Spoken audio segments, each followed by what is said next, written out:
ভাই জীবন এত সহজ না। যদি জীবন সহজই হতো তাহলে এই গরমের মধ্যে এত পরিশ্রম করা লাগতো না। বসে থেকেই জীবনকে উপলব্ধি করা যাইতো।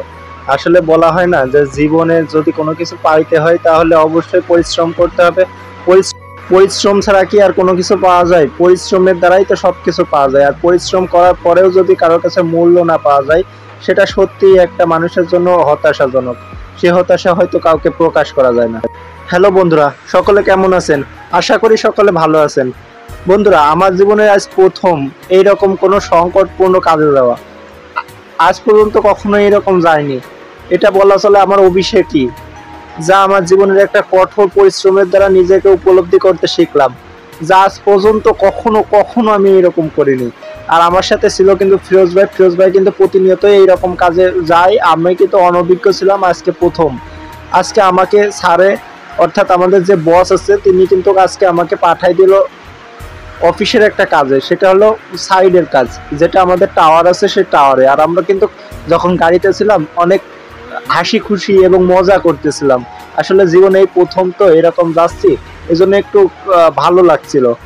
আর যখন যাচ্ছিলাম বন্ধুরা, তখন সত্যি সবার সাথে কথা বলতে বলতে যাচ্ছিলাম, খুব ভালো লাগতেছিল যে জীবনে এইরকম প্রথম আসছি, হয়তো কোনো কিছু শিখতে পারবো। কিন্তু এই শিখার পেছনেও যে অনেক কষ্ট লুকিয়ে থাকে বন্ধুরা, না গেলে হয়তো বুঝতে পারতাম না।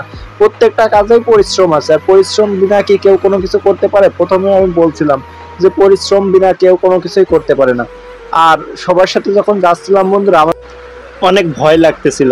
তারপরে ফিরোজ ভাই বলতেছিল, আরে সমস্যা নেই, তোমাকে আমি অবশ্যই শিখাই দেব। এই উৎসাহ, যে উৎসাহ আমাকে অনেক দূর পর্যন্ত নিয়ে যাবে। আর এই উৎসাহের কারণেই কিন্তু আমি অনেকটা শিখতে পারছিলাম। তারপরেও কাজ অনেক কষ্টবিহীন তো কোনো কিছুই পাওয়া যায় না। আর কষ্ট থেকেই কিন্তু মানুষের শিক্ষা লাভ হয়, যে শিক্ষা দ্বারা কিন্তু সে অন্য কোনো কাজকেও খুঁজে নিতে পারে। আর আমার জীবনের আজকে এই শিক্ষা আমি সত্যি অনেক দিন মনে রাখবো। আর আমরা যখন যাচ্ছিলাম বন্ধুরা, তখন কিন্তু ফিরোজ ভাই আপনাদের একটু ধন্যবাদ জানাই দিল, আর আমাকে কিন্তু অনেক অনেক উৎসাহ দিচ্ছিল। আপনাদের কি বলবো, যে উৎসাহ দ্বারা আমি নিজেকে অনেকটা বুঝতে পারছিলাম যেটা কঠিন কাজ, কিন্তু তার দ্বারা উৎসাহ পেয়ে আমি কিন্তু অনেকটা সহজ করে ফেলছিলাম। সত্যি মানুষের জীবনে যদি এইরকম কোনো ব্যক্তি থাকে, অনেক কাজ শেখা খুবই সহজ হয়ে যায়। কারোর দোষ না ধরে সে ব্যক্তি সত্যি আমাকে সবকিছু শিখাই দিচ্ছিল। আর বন্ধুরা, বলতে বলতে আমাদের যে গন্তব্যস্থল সেখানে চলে আসলাম। এটা আমাদের টাওয়ার। এই টাওয়ারে আমাদের আজকে কাজ। প্রথমে যে মালামালগুলো দেখতেছেন ওই গাড়িতে, সেই মালামালগুলো একটা স্টোর রুমে ঢোকানো হলো। ঢোকানোর পরে বন্ধুরা আমরা যাব স্টোর রুমে। যাওয়ার পরে দেখবো যে কি প্রক্রিয়ায় মালগুলো আছে, সেটা নিয়ে আমরা টাওয়ারে লাগানোর চেষ্টা করব। এই যে বন্ধুরা আমাদের যে স্টোর রুম, সেটা স্টোর রুমে কিন্তু অনেক মালামাল আছে বন্ধুরা, আমি আপনাদের দেখানোর চেষ্টা করলাম।